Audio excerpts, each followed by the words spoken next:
कुछ लोग मेरे साथ हैं, इन्हीं सवालों के साथ इनसे शुरुआत करता हूँ। एक सवाल मेरा आपसे ये कि कोई कहे कि आपकी 25 साल तक शादी कर दो वरना 4-5 बॉयफ्रेंड हो जाएंगे, इस प्रकार के बयानबाजी देना जब बातें सुनती है बुरा लगता है? हाँ, बुरा तो लगता है बहुत, पर शादी वादी ऐसा कुछ होता नहीं है। बस अभी लाइफ एंजॉय करनी है और कुछ ज्यादा नहीं है, और भगवान की भक्ति करनी है। शादी का ऐसा कुछ मोह नहीं है मुझे। आपको लगता है कि ये तो आप लोगों की जिम्मेदारी है ना कि आपको कब शादी करनी है, हाँ। किससे करनी है ना? अगर मान लीजिए लाइफ में कुछ ऐसी परिस्थिति आती है कि अलग सेपरेशन होता है तो उसमें जिम्मेदारी अकेले की नहीं होती है, दो लोगों की होती है ना? तो केवल महिलाओं को टारगेट करके भाई महिलाओं की जिम्मेदारी बढ़ रही है। हाँ, वो तो है, सिर्फ महिलाओं का भी प्रॉब्लम नहीं होता है, जेंट्स में भी होता है, पर दोनों हाथ से ताली बजती है, एक हाथ से तो नहीं बजती है, तो महिलाओं का दोष नहीं इसमें कुछ। मैम क्या कहना चाहिए? मैं तो कुछ नहीं कहना, शादी करनी ही नहीं चाहिए।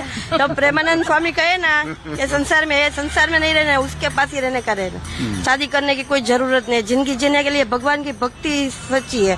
शादी की कोई जरूरत ही नहीं है कि शादी करोगे तो ही तुम्हें जियोगे। भगवान की भक्ति करो तो ही तुम्हें जीना पड़ेगा। शादी से कुछ लेना देना नहीं है, शादी नहीं करनी चाहिए। यह युग में तो शादी नहीं करनी चाहिए, कलयुग में शादी नहीं करने का, रहने का। भगवान की भक्ति करो और एंजॉय करो, शादी मत करो। प्रभु की भक्ति में लीन रहो बस। हाँ बस, माया में रहोगे तो तुम दुखी होगे, माया में कभी नहीं रहने का। भगवान की भक्ति में तल्लीन रहो और खुश रहो, माया में मत रहो। मैम सही बोलिए, सही बोलिए। शादी नहीं शादी नहीं करनी? करनी चाहिए। करनी चाहिए, मगर सही मतलब पार्टनर मिले तो शादी भी अच्छी है, जीवन अच्छा रहता है। बस दोनों को एक साथ गाड़ी के पहिए के जैसे रहना चाहिए। अच्छा, इस सवाल पे आते हैं। आपको लगता है कि इस बयानबाजी जो होती है धर्म गुरुओं के सामने या फिर कथावाचक अगर इस प्रकार की बात बोलते हैं, सोशल मीडिया के ज़माने में रील बढ़ाने में, रीच बढ़ाने में इस प्रकार की बयानबाजी ज़्यादा दी जा रही है?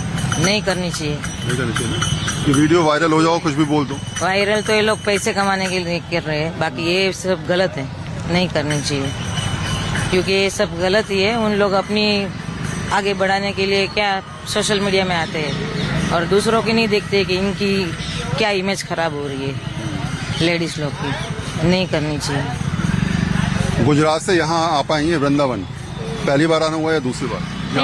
पहली बार। पैदल परिक्रमा मार्ग पर चक्कर लगाना, कृष्ण की इस भूमि पर चलना सुकून देता है बहुत। और जब ये बातें सुनते हैं कि जब राधा रानी की बात होती है, राधा कृष्ण बोलते हैं, सीताराम बोलते हैं, सबसे पहले माँ का दर्जा होता है ना? ऐसे में अगर कोई इस प्रकार का सवाल उठाए महिलाओं पे तो ठेस लगती है दिल में कि यार ऐसे हम पे जज मत करो हमें। महिलाओं को तो लगते हैं जज नहीं करना चाहिए कम से कम। नहीं करना चाहिए। महिलाओं को बदनाम नहीं करो, उससे ही दुनिया तुम्हारी चलती है, लेडीज से ही दुनिया चलती है। कोई अकेला कोई पुरुष कुछ नहीं कर सकता है, उसके पीछे कोई स्त्री का हाथ है ही।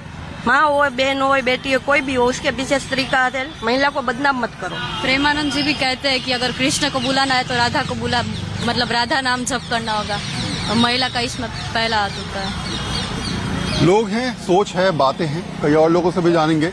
सड़कों पे निकल चुके हैं, वृंदावन की गलियों में घूम रहे हैं, जान रहे हैं कि आखिर इन दो मायनों के मायने क्या हैं, लोग क्या सोचते हैं, आखिर क्या वजह है कि इस प्रकार की बातें कही जाती हैं, और सड़क पे चलते चलते जो जो मिल रहा है उससे समझने का हम प्रयास कर रहे हैं कि आखिर शब्द मुंह से निकलते हैं तो उन बातों की सोच कहाँ जाकर चुकती है और क्या कैसे निकलती है। कई और लोगों से बात करते हैं। तो वृंदावन की गलियों से निकलकर मैं आ गया हूँ मथुरा, श्री कृष्ण जन्म स्थान पर हूँ, और कहते हैं यहाँ पर हजारों लोग जो दर्शन करने आते हैं, जो मनोकामना मानते हैं वो उनकी पूरी हो जाती है।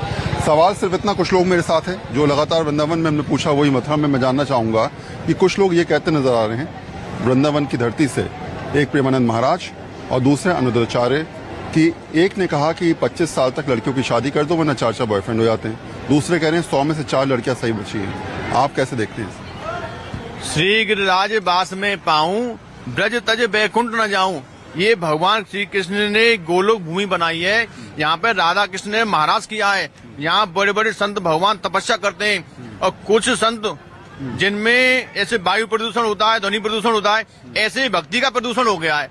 तो कुछ संत अपनी व्यास गद्दी से महिलाओं के बारे में, बहन बेटियों के बारे में अश्लील बातें करते हैं। तो ये बहुत बड़ा हमारे लिए, क्या कहें, संतों के लिए दुर्भाग्यपूर्ण बात है, हमारे लिए भी दुर्भाग्यपूर्ण बात है। ऐसे शब्द व्यासपीठ से नहीं बोलने चाहिए। हमारी माँ बहन बेटियां इतने % शुद्ध है, इतने % अशुद्ध है। अरे तुम्हारे पास कोई पैरामीटर है क्या जिससे तुम कह देते हो ये बहन बेटी सही है, ये बहन बेटी गलत है? अरे तुम्हें संत भगवान है, तुमको अपनी मर्यादा में रहनी चाहिए। तुम वृंदावन में एक से एक बड़े भागवत आचार्य हैं, एक से एक बड़े संत हैं, वो कभी भी किसी बहन बेटी के बारे में नहीं बोलते, वो अपने भजन में रहते हैं, अपनी कथा करते हैं। लेकिन ये प्रेमानंद बाबा और अनुदाचार्य, इन्होंने बहन बेटियों के बारे में ऐसी अश्लील बात कही है और उसको ऑन रिकॉर्ड कैमरा बोला है, पूरा देश देख रहा है।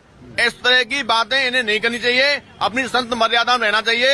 यहाँ पर हमारी बहन बेटियों में, माताओं में बहुत भारी आक्रोश है, सभी दुखी हैं कि संत भगवान को क्या हो गया है, ऐसी बातें क्यों कर रहे हैं। हजारों की संख्या में लोग रील देखते हैं, उनकी लाखों व्यूज आते हैं। आपको लगता है मुंह से निकले एक बात दिल में चुभ जाती है, लोगों को लगता है कि क्या बोल दिया, कल तक तो आप बहुत अच्छी अच्छी बातें कर रहे थे, आज इस प्रकार की बातें कर रहे हैं, इनके कुछ मायने नाम मानते हैं आप? देखिए, जब माया आ जाती है ना तो अहंकार आ जाता है। माया एक ऐसी बुरी औषधि है कि जहाँ भी जाएगी वहीं उसका सत्यानाश कर देती है। जिसके पास अरबों खरबों रुपए की संपत्ति आ जाती है तो उसके रावण का सा अहंकार हो जाता है, फिर उसके बोल बिगड़ जाते हैं, उसके जो प्रवचन होते हैं प्रवचन चेंज हो जाते हैं। तो ये सारा कार्य माया मोह का है। माया मोह आप छोड़ के आए, फिर दोबारा आप माया मोह में जा रहे हैं। तो हम तो यही कहना चाहते हैं महाराज जी से कि इस माया मोह को त्याग दो, भगवान का भजन करो, तभी राधा रानी मिलेंगी। कुछ और लोग भी मेरे साथ महिलाएं हैं, इनसे समझ लेता हूँ। प्रेमानंद महाराज कह रहे हैं कि 100 में से 4 लड़कियां ही जो है आज की डेट में सही हैं। अनुरुद्धाचार्य कह रहे हैं कि 25 साल तक शादी कर दो लड़कियों की, वरना 4 बॉयफ्रेंड हो जाते हैं। आपको लगता है महिलाओं के ऊपर इस प्रकार की टिप्पणी करना, बोलना कितनी गलत बात है? नहीं, गलत बात तो है। कोई जरूरी है कि मतलब 18 साल हो या शादी कर दे या 20 साल हो तो शादी कर दे, उसका लाइफ है। जब तक चाहे पढ़ सकती है, कुछ भी कर सकती है, उसके बाद उसका इच्छा हो तो शादी कर सकती है। कोई जरूरी थोड़ी है कि 18 साल 20 साल के अंदर ही हम शादी कर देंगे।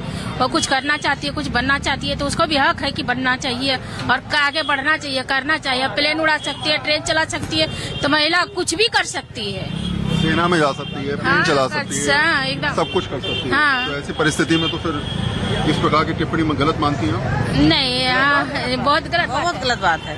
लड़के कुछ भी कर सकती है, कुछ भी कर सकती है, कहीं भी जा सकती है, कुछ भी कर सकती है। जो उसको ब्लेम लगा वो गलत है। आपको लगता है शायद नंबर ऑफ व्यूज के चक्कर में लोग वीडियो देखें ज्यादा, इस प्रकार की बातें ज्यादा बोली जा रही है?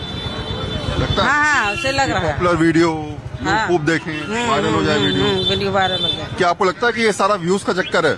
खूब वीडियो में व्यूज आए इसलिए कुछ भी बोल दो, उलूल जुलूल, किसी को भी टारगेट कर दो, महिलाओं को टारगेट कर दो कि 25 साल तक शादी करो, वरना लड़कियों के 4-4 5-5 बॉयफ्रेंड हो जाते हैं, अशुद्ध हो जाते हैं। जी, ये सब व्यू और रील्स का ये पॉपुलैरिटी के लिए बोला जा सकता है।